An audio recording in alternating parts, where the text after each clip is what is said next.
All right, everybody, we'll get started. Good afternoon. Welcome to BSides Las Vegas Proving Ground. This talk is called Building the Badge, how you can make small, cheap, and custom hardware for function or fashion. Our speaker is James Dietle. A couple announcements before we get started. We want to thank our sponsors, especially our Inner Circle sponsors, Critical Stack and Valamail, and our stellar sponsors, BlackBerry, the National Security Agency, and Cylance. It's their support, along with the rest of our sponsors and our volunteers and our donors, that make BSides possible. So thank you. These talks are being streamed live. As a courtesy to our speakers and our audience, please make sure your cell phones are set to a silent position. If you have a question at the end, just please raise your hand. We'll call on you one at a time. We'll have our speaker repeat your question back so the YouTube audience can hear their question. And that's it. With that, let's get started. Please welcome James Dietle.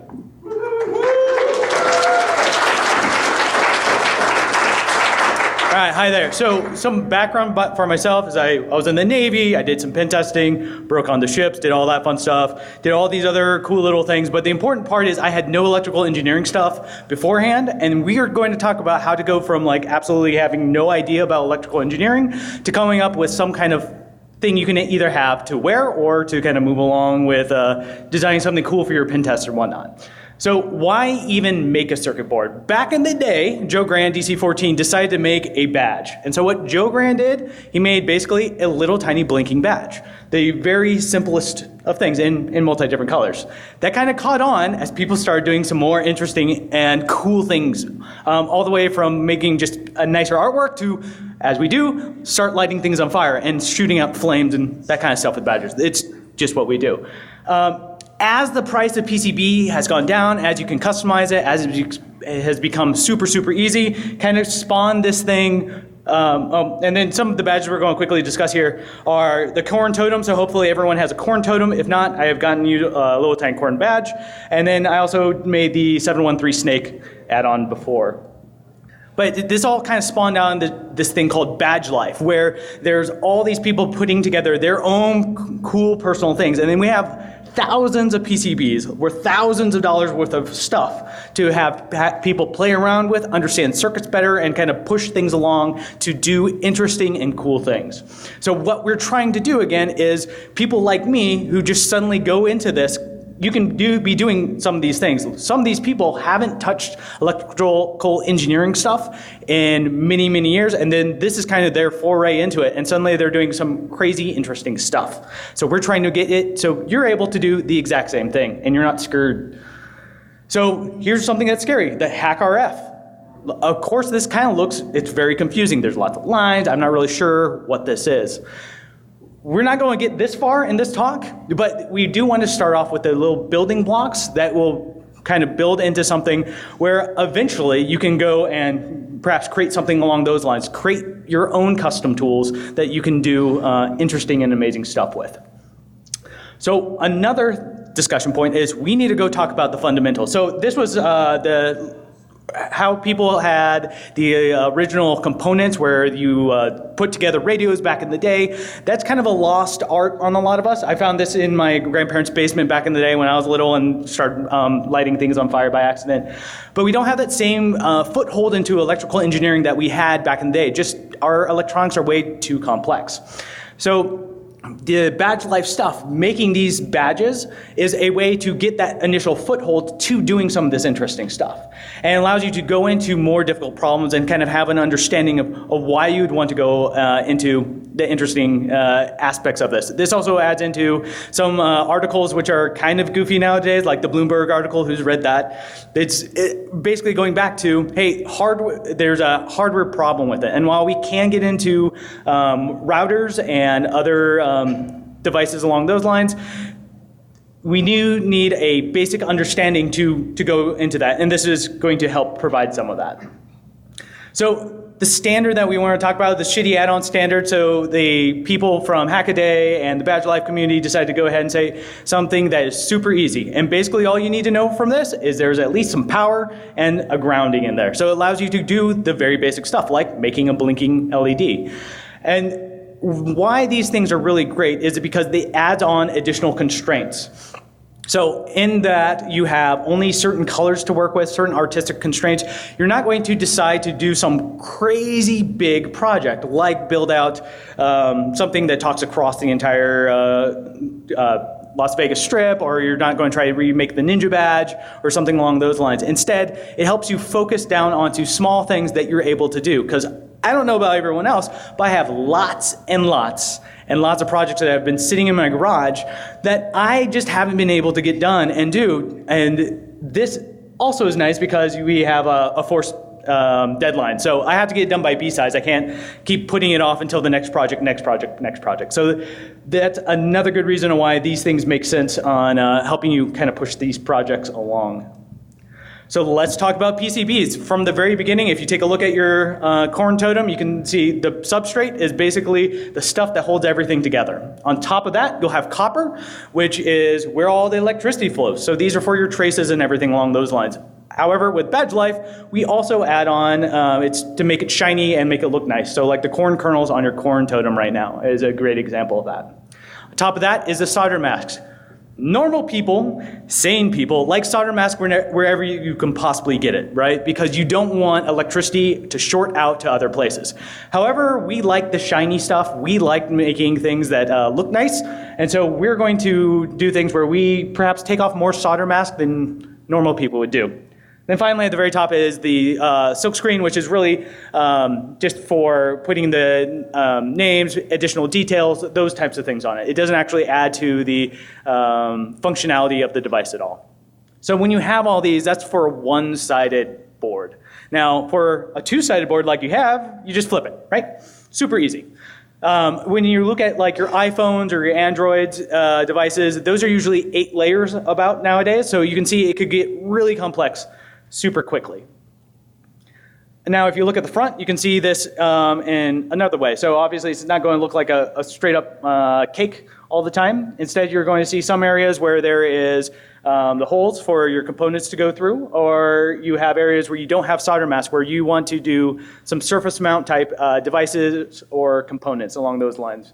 Another big area is making sure you have holes that go all the way through it, whether you want to have it for a lanyard or if you want to have components actually just go through the entire board. So you'd have components look very similar to that. Those are the two kind of components you're really looking at for that. And both of them, they have different things to think about when you do them. Through holes are really easy to solder if you're making a kit of some sort. The surface mounts usually are cleaner, and maybe if you don't need to, it makes it so it doesn't perhaps grab onto as many things, and it doesn't take as much board space up as well. So let's talk about the artistic side of this. So in here, you kind of have your color palette of 4 things. Substrate is kind of a wash. You don't really get a choice on what that looks like because normal people don't want to show off the substrate.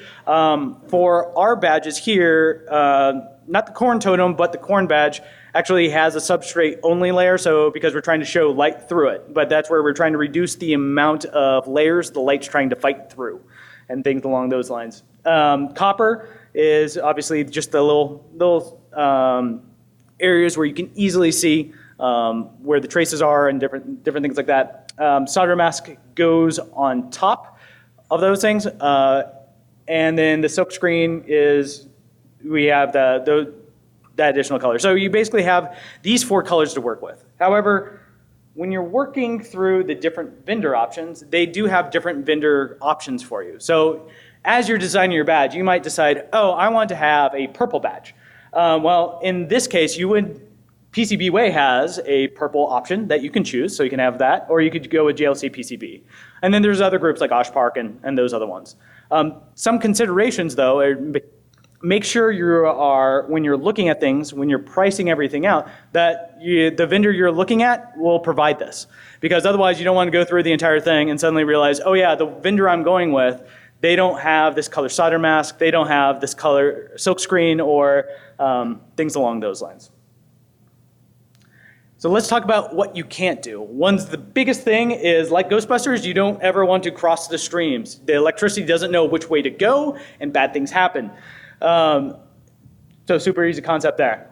The next biggest part is you want to make sure you don't have any right angles. More of because of a structural integrity issue where you have your traces, they easily come up. They have bad things happen to it along those lines. Also, from a machining perspective, hopefully you'll have some kind of device doing this. They have trouble as they have momentum of moving through all these different things based on the different manufacturer. So the right angles also just produce a less structurally sound trace for you. The other one is don't get too close to the other traces. So again, as long as you have good manufacturer, or as long as they have a very precise machines, this isn't as much of a problem. Or if you have thicker traces, because you can decide how girthy your traces are, then you won't end up creating the problems where they accidentally cross the streams and have that bad moment with that. And then the other thing to think about is always, it's three-dimensional. So always have the option of going underneath the board. So if you're running into an issue where you can't get around other ways, or if you want to make it look cleaner, neater, nicer, you can always just go underneath that. And we're going to see this in the next slide. So this is from the corn badge, and one of the most complex parts of this is how we're trying to do all the traces for the SAO 1.69 standard, so at the very bottom of that. And so, as you can see, we'll discuss layers in a minute, but the red is top, green is on bottom. We're trying to keep the prettiest stuff on the top, so we're trying to not have as many things up there. So you can see looks right here like we are crossing the streams, right? And that would be bad, except we did this where we have this over the top, and we can minimize that, and then these are on the bottom. So we are able to use the two sides of the board to get around this issue. So we can do all the programming that we need. The big thing to talk about with artwork is bringing, always having either Adobe Illustrator or GIMP, so different layers, so that when you're designing your artwork, really be thinking about how you're going to be using your different artistic layers. So for the snake badge, this is where we're saying, hey, this is where we're applying the Silkscreen here. And so we have the layer deciding to do that. This is Soldermask. Again, as we talked about, the sane people want to apply it anywhere. So we're basically putting where we do not want to apply the Soldermask. And this is for the front. We do need to have copper underneath it, though, to have the shininess. And then the same thing on the back. The big part is mirror it. Otherwise, it's not read the right way. And then the same thing with the Soldermask on the back. So we don't have it for the Texas star. Some art considerations you really need to take part of is standard size for wearables. Don't have a Flavor Flav size badge because that won't go through the machines and can't be done. Usually with the SAO, that's about 50 by 50 millimeters is about the standard size. Be very careful about machining. Again, if you have really crazy sharp corners, if I was trying to put hairs on the corn to make a very detailed badge, you start running into a big issue because the machines can't do that and they run into issues. Even with the corn badge, I was running into issues of sharp corners with that, where the machines were not precise enough.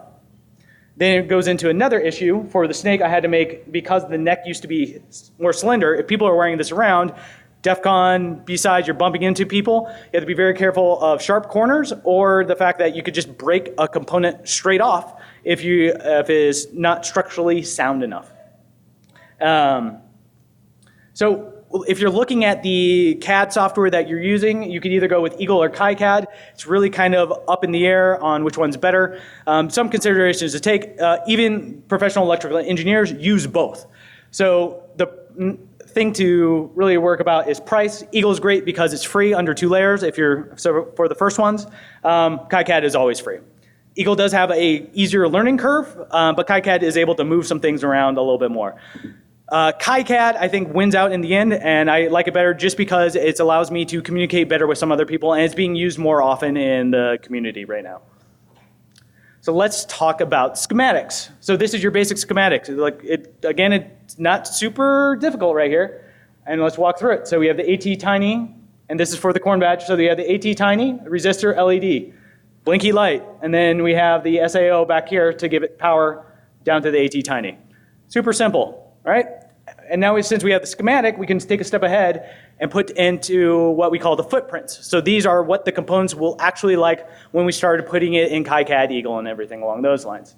And we just want to map these out really quickly. So every single thing on the schematic has a footprint that is exactly the same. So you can do drag and drop later on in either KiCad or Eagle. In this case, we're going to be using KiCad. So this is kind of the finished and of where we might be able to drop all these different things if we're doing the corn badge. And it's really just as simple for artwork. As long as you have the different layers, you can load, and then, hey, this is front Silkscreen. Load, this is back Silkscreen. Like, it is really that easy to do. So when you've reached the point where these are all put in together, you put them on top of each other, you have all these different layers that you're like looking at. And there's going to be some better talks at the Hardware Hacking Village of some of these layers really in depth. But this is, again, not that scary because these are the same things we talked about before. Front Soldermask, front copper, back copper, the front Silkscreen, the back Silkscreen, Soldermask. The only thing that's new is the cuts around the edge. So just where we want to cut out so we actually have the badge coming out and we have kind of that outline. So where we don't want any material. And so again, looks very scary, but it's not that difficult if you've ever used Adobe Illustrator before or been very familiar with those things. Components, these are footprints we had before. These are where we're kind of just dragging and dropping. So in this case, you'll see from our layer discussion, we'll see, hey, this is the green stuff. That green means it's on the back, and that's the copper. Easy, right? And then this is for an LED. Same thing we have over here for a resistor. So then you end up at the end of the day with a nice little front side. You'll notice that really quickly we have that little bit of red there. That's the trace on front, and we try to keep it. I tried to keep as much of the stuff off the front as possible and move it to the back. And so that's where it looks all kind of crazy and all over the place. But the idea being that we can shine light through this and then have the corn shine up slowly. And there's a nice little 3D print. And then finally, you're able to send it off to the printers. You just have to click a little button, and you have a Gerber file, which you can go upload to all the different printers. So here are all the different vendors you can think about. There's really a big trade-off between US and overseas, and whether you want to do just board printing or also pick and place or putting components down onto the badge. The big things with China is it's cheaper, but you have longer shipping delays. You can have things like tariffs that pop up. It's kind of weird. US is great, costs more, but you can easily talk with the people. So how many should you produce this is pretty obvious overall. Like more you make, the cheaper it's going to be, right? The difficult part is trying to figure out your demand and how many of those you're trying to figure out. And that goes into some costing and funding strategies. So with my first badge, I started with Kickstarter, and that was great because it let me know the interest, so I know how to produce exactly this number I needed. So I was able to produce 200 because I needed 200. But it had a little bit higher fee, so I tried Tendy this year, which is great because it had a lower fee, but I had to pay for everything up front, and I had to guesstimate. So I guessed a higher number, and that was great. But the other issue is you might have a cash flow problem if you're doing a large, like thousands of dollars worth of this stuff. I wouldn't recommend it, and go smaller, because you could be stuck where you're floating that money for a month. And then you can also just do it by yourself. I've seen a lot of people do that, but then you run into that cash flow problem, and then it becomes kind of like a second-hand job where you're trying to hawk your wares and everything. So if we're going to go discuss how much all this costs, we have a corn badge. The cost for the corn badge each, because of the AT Tiny everything, was $5. You can see where all the money comes out. It's really the AT Tiny 85 and the pick and place. So if I'm going back and trying to figure out a way to do a cheaper badge, those would be the areas I'd look at. There's a sliver that you can't even see, which is the wrong resistors that I put in.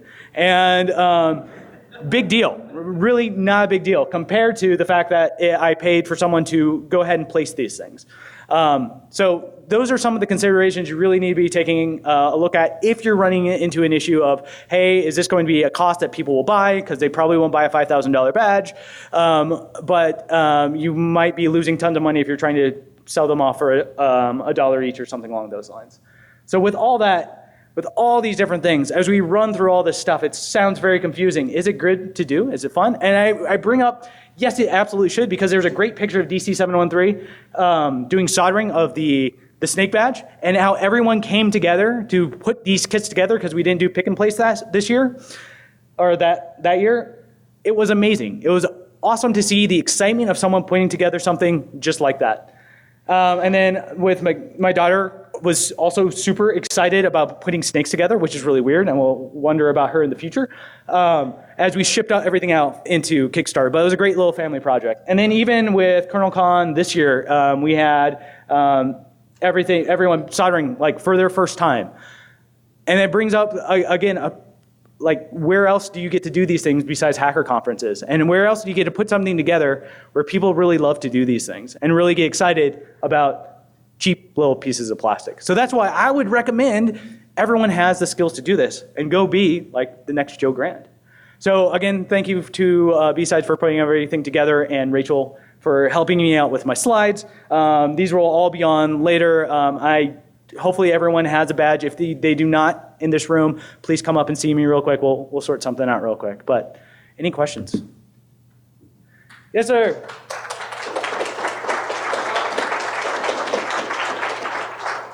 tips for getting the size and alignment to all fit together, particularly when you're doing the artwork and laying out the circuitry? Yeah, so Because all the circuits have to be in the right place to line up with other guys, right? yeah, so the question is there any tips for lining everything up? And I think the biggest thing is make sure you run it to prototype, because no matter how hard you work on different things, there's always something that pops up again and again and again. So my biggest advice is for all those different things is start super early. Like, so if you're ready for B-Sides next year, start now. And then just so you can make sure you get the cheapest shipping options and you can keep cost really low. And then make sure you get those prototypes in sooner. Otherwise, it's all just like meticulous looking at it. It really kind of sucks. So two things, you do a prototype for each. Yes, I do a prototype for all of them, yeah. And why corn? So why corn? It's from Nebraska. So the 402 is Nebraska's area code. So similar, we had the DC 713 snake. That was Houston. Apparently, some Swift person also likes corn. I don't understand it, but yeah. Have you ever tried Design Spark? Have I ever tried Design Spark? No, I have not. So that's what I always ran into is that you complete footprint libraries. Yeah. Footprint and so footprint libraries are kind of an issue that I ran into a lot. So it's always one of those just like interesting. It's like dependency hell for like Linux, same way. You have a bunch of like standard components that you always use, like same size of resistors, same size, so you don't have to deal with like. Yeah, so the question is, do I have a standard thing of components to always think about? It's yes, except for the fact that as people share which components they're using, we tend to buy out the world stock of a component. It's this weird phenomenon that the Badge Life has been doing. So the big thing is double check on the components. I usually get again, like a small set off of like Mouser or something along those lines to make sure they're the right size. I tried using a 402 resistor for the 402 badge because that'd be clever, but that's way too small to hand solder. And I think everyone hates me from the 713 snake badge because like they lost all those 402. So really be looking at something that is big enough that you can use again and again. Maybe I missed it or it's fantastically obvious, but what is the best way of importing the vector art from Illustrator into KiCad? Do you have to make a new component for it each time, or is there an easier way? So the question is, for KiCad, is there an easy way to put in artwork again and again? So I felt it was very easy with when you have load bit. It's literally load bitmap, and then you pull it in, and then you have to. There is a sizing thing, so you have to always have a standard sizing aspect of it, and so once you create that, you do actually create a component, so you could import it into other libraries as well.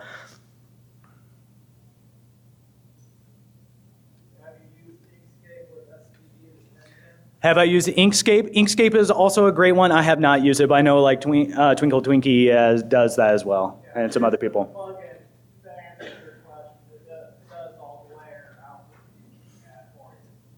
So I need to use Inkscape some more, is what I'm hearing. So yeah, okay. SVG2 Shenzhen is the plugin that does all the layers for KiCad. Okay.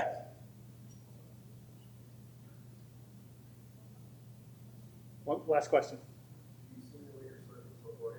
Do I simulate my circuits beforehand? Yes, I do. Because otherwise you run into really interesting and bad things.